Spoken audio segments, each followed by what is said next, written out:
नहीं मिटने दूंगा।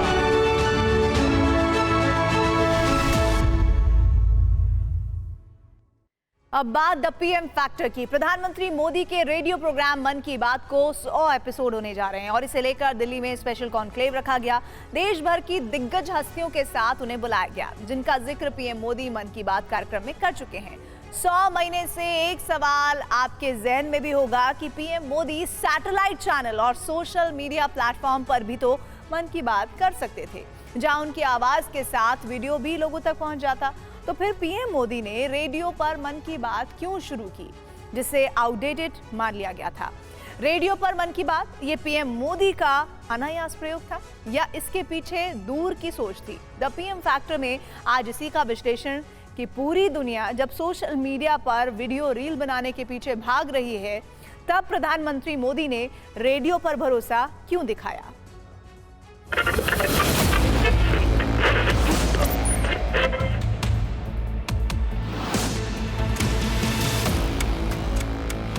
मन की बात के इस एपिसोड में आप सभी के साथ जुड़कर मुझे बहुत खुशी हुई।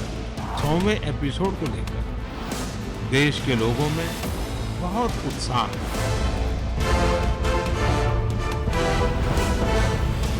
मैं मन की बात एट 100 को भारत एट 100 जोड़ता हूं।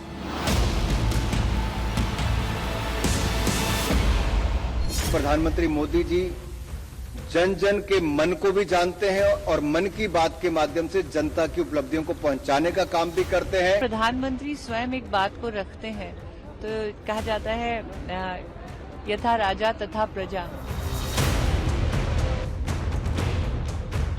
इतना परफेक्ट कम्युनिकेशन किसी नेता का, मैं भी बड़े बचपन से सार्वजनिक जीवन में हूं, 12 साल का था तब से हूं, मगर मैंने इतना परफेक्ट कम्युनिकेशन स्किल और परफेक्ट कम्युनिकेशन किसी भी नेता का नहीं देखा है।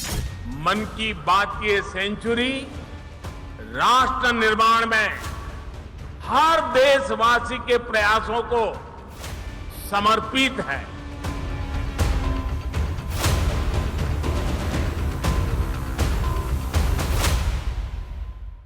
मन की बात के प्रधानमंत्री के मन की बात, दिल के जज्बात, देश के हालात, राजनीति से परे लोगों से जुड़ने का अंदाज, हल्की फुल्की रेडियो मुलाकात। सेंचुरी की तरफ बढ़ते ये एक प्रयोग था जो इतना सफल रहा कि शतक पूरा हो गया। आप सभी ने जन भागीदारी की अभिव्यक्ति का अद्भुत प्लेटफॉर्म बना दिया। पीएम मोदी के मन की बात के 100 एपिसोड पूरे होने का जश्न भी मनाया गया। मन की बात, हम सब की बात, हमारे मन की बात, अ वेरी आइकॉनिक मन की बात। ये जश्न इसलिए भी बनता है क्योंकि अपनी तरह का ये दुनिया में पहला प्रयोग है कि कोई प्रधानमंत्री हर महीने के आखिरी रविवार को ठीक 11 बजे देश की जनता से संवाद करता है, बिना रुके, बिना ब्रेक लिए।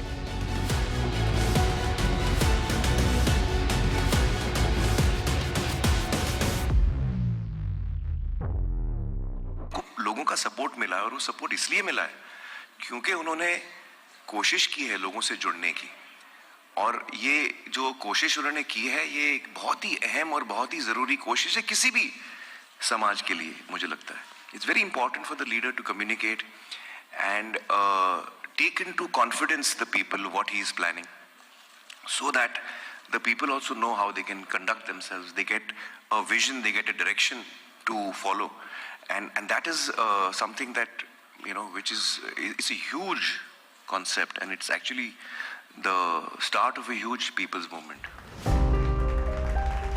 दिल्ली में इस जश्न का टाइटल भी यही था, मन की बात एट 100, जिसका उद्घाटन उपराष्ट्रपति जगदीप धनखड़ ने किया। इस सेलिब्रेशन को यादगार बनाने के लिए गृह मंत्री अमित शाह भी पहुंचे, जिन्होंने स्मारक के तौर पर एक खास सिक्का और डाक टिकट का लोकार्पण किया।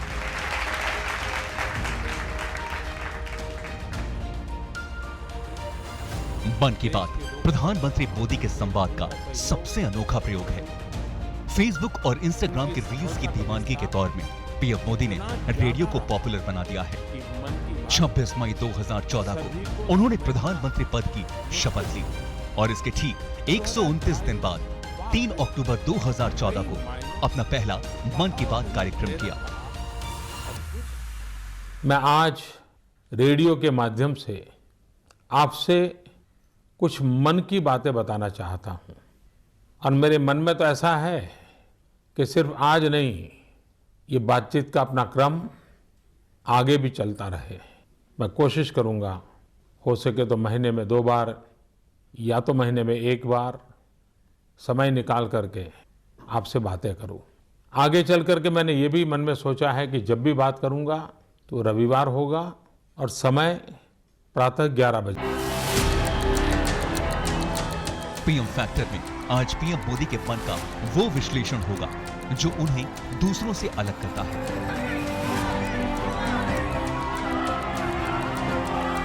पीएम मोदी रेडियो के जरिए 100 करोड़ से ज्यादा लोगों की आंख और कान बने हैं। सबसे बड़ी बात है रेडियो के जरिए पीएम मोदी के लोगों से जुड़ने का अंदाज। अच्छा, आप लोगों को क्या लगता है कि दोनों ही माध्यमों से पीएम मोदी देश की जनता से सीधे जुड़ते हैं, लेकिन अंदाज अलग होता है। अपने भाषण की कला से पीएम मोदी छाप छोड़ते हैं, तो रेडियो के जरिए वो लोगों के दिलों से जुड़ते हैं। भाषण के वक्त वो शानदार ओरेटर यानी वक्ता की भूमिका में होते हैं, तो रेडियो संवाद के वक्त वो कम्युनिकेटर बन जाते हैं, यानी सीधे लोगों के दिलों में उतरते हैं। वरदान और प्रसाद तो जितना विस्तार हो उतना ही अच्छा होता है। इसलिए मेरी आप सबसे प्रार्थना है, आप भी इसमें जुड़े और दूसरों को भी जोड़े। भारत माता की, भारत माता की, भारत माता की।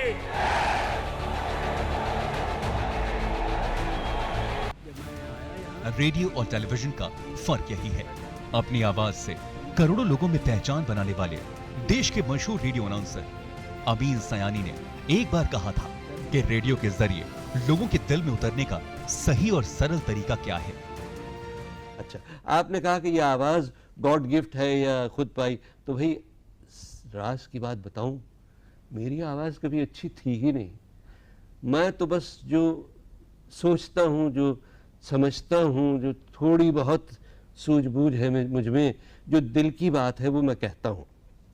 कोशिश यही रहती है कि दिल की बात दिल से दिल तक पहुंचे, और यही मेरी अब तक कामयाबी जो भी थोड़ी बहुत है उसका राज है। 9 साल पहले जब पीएम मोदी ने मन की बात लॉन्च किया तो 1000 सवाल उठे थे। पीएम मोदी ने आखिर रेडियो को अपनी मन की बात पहुंचाने का माध्यम क्यों चुना? लेकिन IIM रोहतक ने मन की बात को लेकर एक स्टडी की। यह स्टडी प्रसार भारती ने कराई है। आंकड़े चौंकाने वाले हैं। देश में 96% लोग मन की बात के बारे में जानते हैं। 100 करोड़ लोग कम से कम एक बार मन की बात सुन चुके हैं। मन की बात सुनने वाले 74% लोग 15 या उससे ज्यादा की उम्र के हैं। 23 करोड़ लोग नियमित रूप से मन की बात सुनते हैं।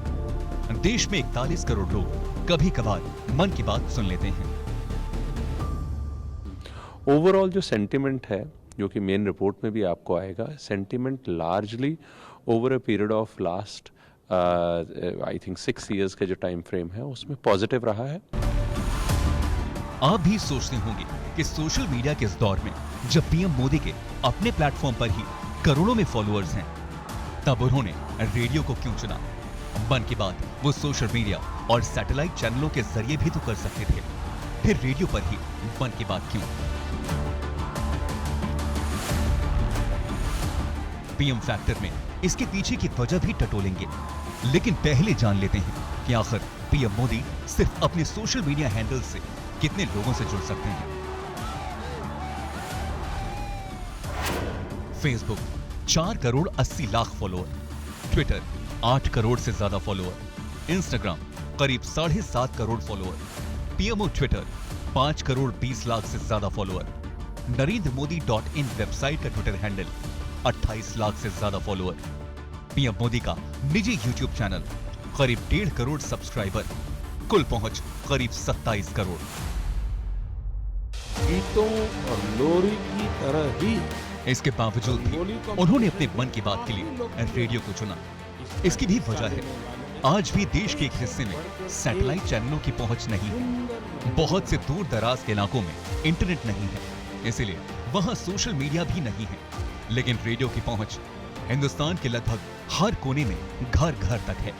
आज भी लाखों लोग सिर्फ रेडियो के जरिए ही देश और दुनिया से जुड़ते हैं।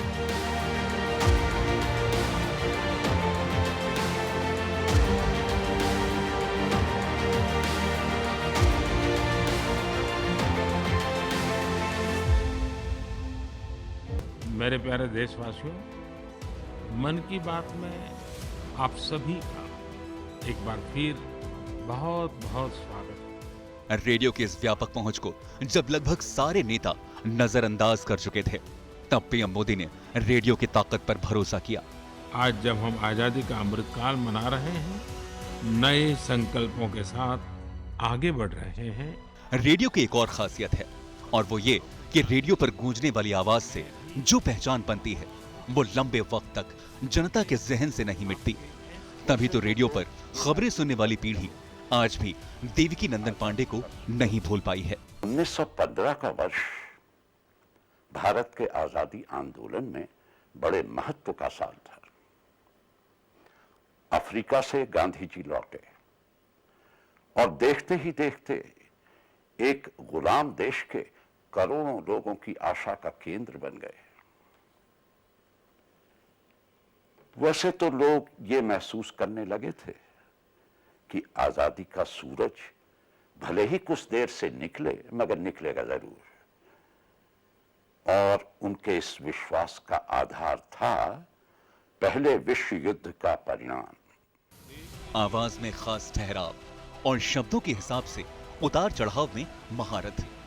किसी भी रेडियो अनाउंसर या न्यूज रीडर की पहचान होती है। रेडियो के जरिए लोगों से संवाद करने का प्रयोग शुरू करते वक्त पीएम मोदी के पास न तो रेडियो पर बोलने की कोई ट्रेनिंग थी और न ही अनुभव। लेकिन अब मन की बात का अपना साउंड इफेक्ट है, पीएम मोदी का अपना खास अंदाज। जो तुर्की में विनाशकारी भूकंप के बाद वहां के लोगों की मदद के लिए गई, ये सभी एनडीआरएफ के दस्ते में शामिल थे। आज देश में लाखों करोड़ों रील्स बनाई जाती हैं, वीडियोस अपलोड होते हैं, लेकिन उसके बावजूद ऑडियो माध्यम हिट है। अमेरिका में तो 80% से ज्यादा लोग नियमित तौर से पॉडकास्ट सुनते हैं। दुनिया भर में रेडियो और टेलीविजन पर बड़ी बड़ी साइकोलॉजिकल रिसर्च हुई है और इंसान की समझ के लिए ऑडियो माध्यम बेहतर पाया गया है। वीडियो की तुलना में ऑडियो यानी सिर्फ आवाज के जरिए अपनी बात आसानी से लोगों को समझाई जा सकती है। ऑडियो माध्यम इंसान को इंटेलिजेंट बनाता है।